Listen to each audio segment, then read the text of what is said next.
você encontra uma série de livros, mas você não encontra um livro de Sócrates. Por quê? Porque ele nunca escreveu um livro. Ele nunca escreveu um livro por quê? Porque ele nunca acreditou que ele saberia tudo a ponto de registrar isso de alguma forma e acreditaria que passaria através da tradição oral. E no final da vida de Sócrates, o que aconteceu foi que ele foi aprisionado porque ele tinha questionado os deuses e tinha questionado uma série de coisas. Toda a status quo da sociedade grega na época. Foram 3 entendeu? condenações. Ele introduziu novos deuses, corrompeu a juventude e por conduta antipatriótica. Foi condenado por um júri de 500 pessoas. Viram que ele estava crescendo politicamente, tinham medo dele como inimigo político e quiseram cercear ele. Mas a história de Sócrates tem um ponto anterior ao que o Thiago falou que é muito interessante. Por que ele começou a indagar as pessoas? Um dos alunos dele, se não me engano foi Xenofonte, foi um dos caras que deixou escrito os ensinamentos de Sócrates, né? Assim como Platão. Ele foi até o oráculo de Delfos, que era o oráculo mais importante da Grécia, e ele perguntou no oráculo, quem é o homem mais sábio? E o oráculo de Delfos eram uns deuses gregos se comunicando com a humanidade. E eles falaram, é Sócrates. Ele chegou para o Sócrates e falou, você é o homem mais sábio. Ele falou, eu sou o homem mais sábio? Se eu sou o homem mais sábio, então tenho que começar a conversar com outros sábios para chegar à verdade. Então ele ia conversar com os caras, fazia um monte de pergunta, devia ser um mala, né? Não é tão bom assim conversar com uma pessoa assim. Método socrático. Exato. E aí o cara acabou sendo condenado a beber veneno, né? Então, a própria morte, ao suicídio. Aí, só para pegar esse final, cara, já que a gente tá falando da filosofia e das pessoas não buscam, não estão preparadas para um debate em prol da verdade, cara, Sócrates teve uma decisão. Porque ofereceram para ele a possibilidade de falar assim, cara, se você quiser se salvar dessa, é só você admitir que o que você fez é uma calúnia, pedir desculpa e nunca mais fazer isso. O que ele fez, mano? Tomou veneno e morreu. Só que qual que é a parada? Olha a beleza disso, cara. Ele preferiu morrer, cara, defendendo o que ele acreditava, morrer, cara, dizendo de fato, né, metaforicamente, o que para ele representava a verdade, do que passar uma vida inteira contando mentira. Entendeu? Então, assim, cara, olha como esses princípios foram passados de geração em geração. Por isso que eu digo que a gente não está preparado para ter um debate filosófico. Como que a gente prepara essa sociedade? Porque eu acho que é importante, porque a partir do momento que a sociedade não pensa sobre pensar, não pensa. Caralho. Quê? Calma, vamos refletir nessa. O que é a consciência? Eu vejo um problema grande, por exemplo, na hora que você vai entrar em algum tipo de discussão. Até dando exemplo do Bitcoin. Quando eu comecei a falar de Bitcoin na internet, se eu chegasse numa roda, isso aqui é uma roda de investidores, eu falo, eu invisto no Bitcoin, isso soaria igual falar, eu uso crack ocasionalmente. Iriam olhar para mim da mesma forma. Hoje virou mainstream. Todo mundo tá colocando nos portfólios, já entende o ativo, só que tem caras que falaram tão mal lá atrás, que esses caras não estão mudando de ideia hoje. Eles só deixam de falar, porque assumir o custo do próprio erro pode ser muito custoso para a reputação das pessoas. Isso acontece em vários campos. Nutrição, por exemplo, isso aconteceu.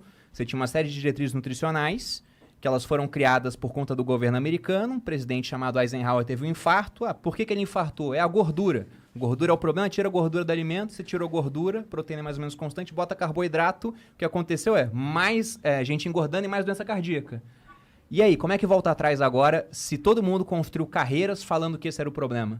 Aí o Taleb, o Nassim Taleb é um autor que eu gosto, ele tem uma frase que ele diz que a ciência evolui de funeral em funeral.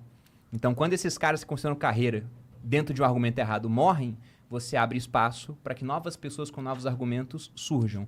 Mas o ser humano, em ponto de discussão, essa questão do Sócrates acontece hoje, só que em vez de tomar veneno, você é cansado em rede social. Sim, e esse é o meu erro, porque eu não entendo isso e, portanto, eu acabo tomando veneno, é isso?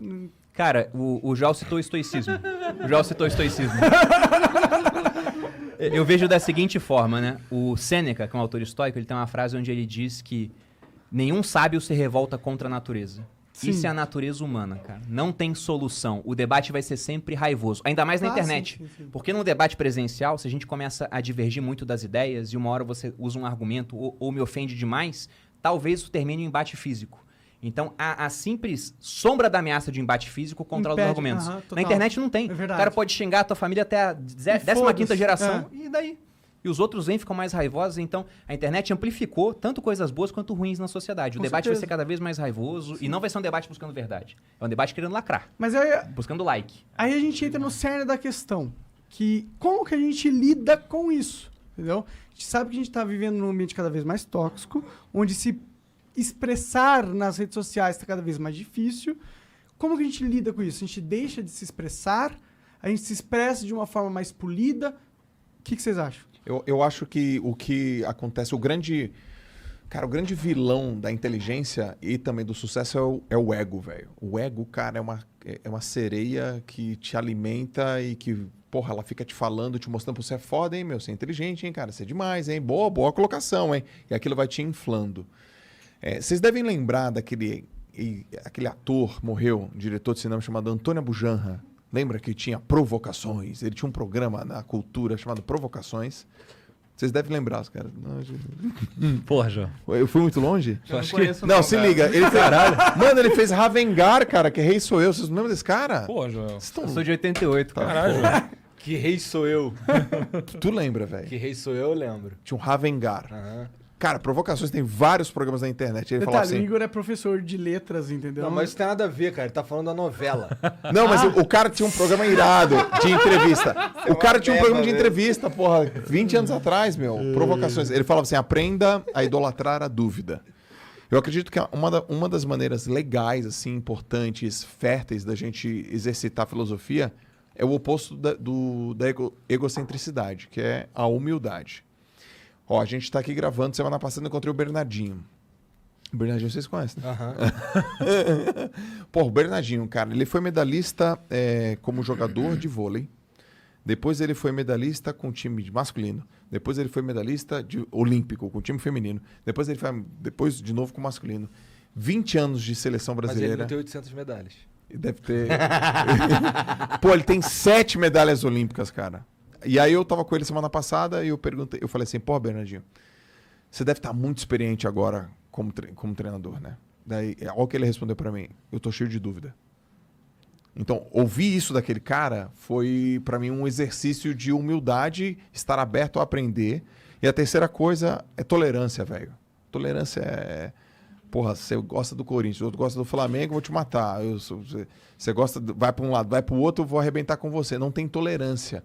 E na internet, sobretudo, o cara se esconde. A internet, cara, ela estimula muitos covardes. Muitos covardes. O cara não falaria o que ele tá falando no chat se ele visse a gente ao vivo, né? No Não tete a existe tete. hater ao vivo. Não existe hater ao vivo. Então, Mas, cara, Joel, 1,90m, pô. fala Falação, né? porra, e tá, tu é um cuzão, tu é isso aqui. Mas se a gente se trombar no olho a olho, o cara não falaria Bom, isso. bora tirar uma foto. Bora tirar uma foto. Então, cara, ele é covarde, egocêntrico, zero tolerante, não sabe minha história de vida, não sabe de onde que eu vim, não sabe meu pai, minha mãe, não sabe a minha bucha, porque tu tem uma bucha, mas a minha bucha é pior do que a tua. Sempre é. Caralho, velho. Porra, não, mas é você tal coisa, mas é porque você é rico, porque você não sei o quê, porque você não sei o que lá. Todo mundo tem uma bucha, cara. Então o cara não tolera, não é humilde, é egocêntrico pra caramba e se acha inteligente. Aí ele se perde nessa questão. Onde eu busco, sei lá, informação e alimentação? Sempre nos caras que ficaram mais tempo no game. Tem um autor chamado Simon Sinek. Ele escreveu vários livros legais. Começa pelo Porquê, o Líderes Almoçam por Último, mas tem um livro que ele escreveu que é o Jogo Infinito. E ele fala assim, ó, por exemplo, eu falei aqui para vocês que eu falo sobre alta performance, né? Mas não tem uma competição, Campeonato Brasileiro de Alta Performance, para falar que o Joel é o campeão da alta performance. Ou o Campeonato Brasileiro, ou Federação Brasileira de Podcasts, tá ligado? Para falar. A gente pode criar um nosso e só você compete também. A gente cria um. Né? Ou bota outros também. Então ele fala o seguinte, o jogo infinito, cara, é o jogo... Qual é o jogo verdadeiro mesmo? É o jogo do cara que se mantém por muito tempo. Na internet é difícil crescer, mas mais difícil ainda é ficar por muito tempo. Então, Eu sei, eu fali. Então, cara, esse é o jogo Você é um infinito. cara que tá há bastante tempo, cara. Não, mas eu fali durante muito... Eu fiquei 4 anos falido, então eu sei o quão difícil é se manter. É muito difícil mesmo. Então eu vou te fazer uma pergunta. Ah, De um cara que tá há muito tempo. Se você pudesse dar um conselho pra mim, eu falo, pô, Monark, galera, cara, o que eu não posso negligenciar de jeito nenhum pra me manter competitivo durante muito tempo na internet? sua alma. Então, isso é humilde pra mim, é humildade pra mim. Mostra pra mim do tipo, cara, por mais que eu cresça, Joel, por mais que a gente cresça, não esqueça da sua alma.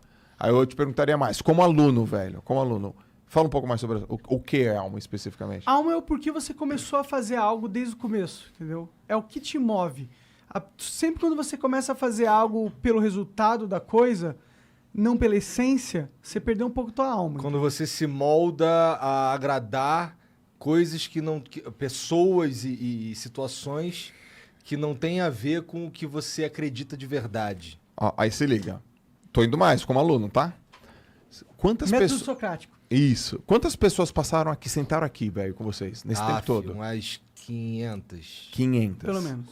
Por De aí, diversas não, pelo menos indústrias, não, mas por diversos aí. segmentos. Tipo, os caras mais, Tudo, diversos sei lá, tudo. brilhantes. E O teve que, uns borrão também. o que vocês notaram? Tá, quer ver, ó. Desses 500, quais foram as características dos caras que mais vocês realmente admiraram? O que eles têm? Autenticidade. Autenticidade. São pessoas que falam e eu não tô enxergando nenhuma estratégia pelo qual elas falam. Ou seja, mantiveram a alma. É, Mantiveram a alma. Poderíamos pensar nisso. poderíamos. Beleza. Aí eu te perguntaria pra vocês, como que eles fizeram isso? Não por quê, porque vocês já me disseram, mas como? Como é que passa nessa prova? Eles sacrificaram coisas em prol de algo que eles acreditavam. Eles se fuderam por causa de algo que eles acreditavam. Volta no Tiago. O que você acabou de falar de Sócrates lá na hora da morte? Pô, Sacrificou a vida. Ele preferiu, cara, morrer pelo que ele